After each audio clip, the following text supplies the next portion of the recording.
We are in a bright room, and during the day a lot of light will enter the aquarium through the room's windows. This light, what comes from the sun, is naturally full of UV, and UV facilitates the algae growth.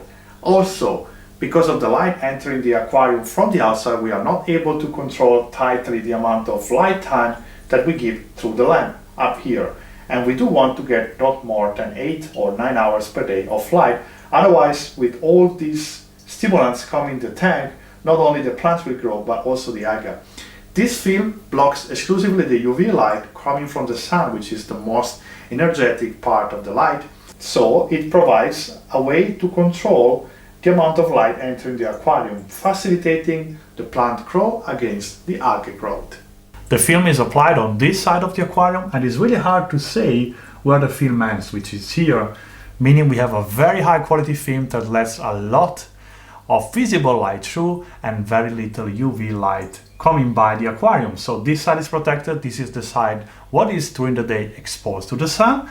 Therefore, this aquarium can now cycle through without the fear or getting overwhelmed by the algae, because the light is now controlled by the LED panel that sits on top of the aquarium.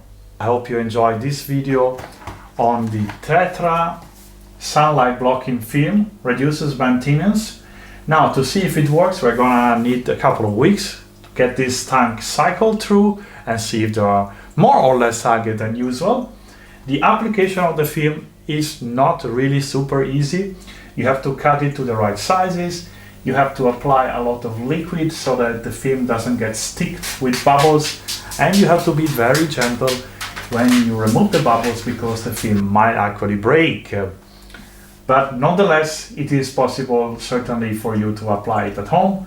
On the rounded edges it is extra difficult, and I would not apply on the rounded edges. I would only apply the film on square edges. Subscribe if you like to hear more, especially to see the evolution of the tank.